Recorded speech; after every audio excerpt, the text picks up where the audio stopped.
Hey, how you doing? My name is Philip Eugene Baker. People call me Phil E for short. If you hadn't guessed by the accent, I'm a Philly guy, born and bred. Are you talking to yourself? What's the matter with you? Philly, it could be a salty place. Freaking business. And you know she's only... But that's just because we're a passionate bunch. I mean, for the most part, our kind is usually made of sports-loving, foodie, and mummer-strutting underdogs that are used to putting in hard work. Go Birds. The spirit and the will of fictional movie characters pumps through our veins, and we can't explain why. And we're proud of anyone who makes it from these parts.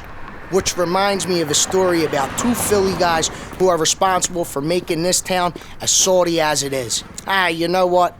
I'll just let them tell the story themselves. Yeah, the way I got into the pretzel business was my neighbor owned Kensington Soft Pretzel Bakery. One day, basically, he got stuck with a bunch of pretzels. He said, I was going to throw them in the trash, but if you sell them, we'll just split whatever you make from it. I said, I'm in. And for some reason, my mom said it would be okay to stay on Roosevelt Boulevard, a 12-lane highway out in Northeast Philadelphia. Sold the pretzels all day. Back then, it was $5 for $1, and that was sort of how it began. Dan and I became college roommates, actually fraternity brothers, back in the 90s, early 90s. You know, he graduated with a business degree, became a stockbroker. I graduated and became a psychiatric counselor for at-risk kids. It happened that he wasn't too happy with, going a 9-to-5 job with the stockbroker, and Dan came up with ideas like, hey, let's open a business together, and he brought up the pretzel business. You know, we can make pretzels, we can go in at 4 or 5 in the morning, and I like to golf. You could be on the course by noon. The reason there was only 10 pretzel bakeries in Philadelphia, there was only 10 pretzel machines that existed. But the one benefit of being a stockbroker all day, I had free long distance. So I'd spend all day calling around trying to find a pretzel machine. And fortunately, after about 9 months, a year, I found a pretzel machine down in Florida. We got a flight to Tampa Bay, rented a U-Haul truck, drove about an hour to this gentleman's house who lived in a retirement community. Next thing you know, he takes us to his garage. He opens it up and unveils this pretzel machine. I've never seen one worse than what I saw when he took the tarp off of here. It was horrible. I was like, all right, I really wasn't on board of buying this with our life savings. So we made this decision to leave. You know, our dreams are basically over here because we don't have plane tickets going. We were planning on bringing this machine back. It was the one moment that started Philly Pretzel Factory is when I looked at him and I said, do you think we can get the price down from 20? Can we get it for less? And Dan goes, let's turn around, let's see if we can knock down the price.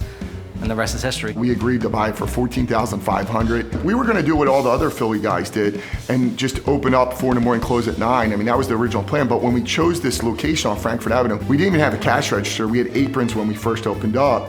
But that first day when we opened, there was a line at the door at 9 o'clock, and the line never went away until 5 o'clock in the afternoon. And at that point, I told Len, sell the golf clubs. He wasn't going to be golfing anymore.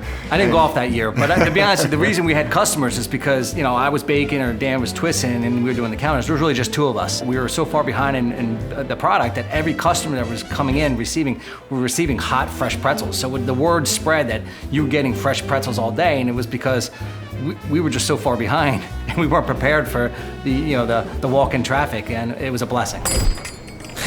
Who would have ever thought 2 boys from the neighborhood would grow up to be a bunch of pretzel people? I mean, these guys got more grit than a sheet of sandpaper. Thanks, hon. To really understand what I'm talking about, let me introduce another big shot friend of mine, Mr. Marty Farrell. So, I started with Philly Pretzel Factory in 2007, so I'm celebrating 16 years with the company. When I first started, it was a little bit of a humbling beginning. We didn't have all the things we have now, that's for sure. I think there's a lot of pride, not just for myself, but for all the employees that work here at Philly Pretzel Factory in what the company has become over the last 25 years. Franchisees are the heartblood of Philly Pretzel Factory. There's no doubt about it. Most franchisees, when they open a small business, are putting a lot on the line. They're risking a lot. And we understand that, here at the corporate office, I want to thank all of the franchisees, especially now celebrating our 25th year anniversary. All the franchisees that put in all the hard work every day, waking up early in the morning, making the pretzels, working with your employees, serving the customers, and doing it with a smile every single day. Again, we couldn't do it without all of our franchisees. 25 years of Philly Pretzel Factory, the crowned king of Philly soft pretzels. Man, am I honored to be a part of it. Oh wait, I forgot to mention, my boys gave me a pretty important job with the company, and they let me use my real name.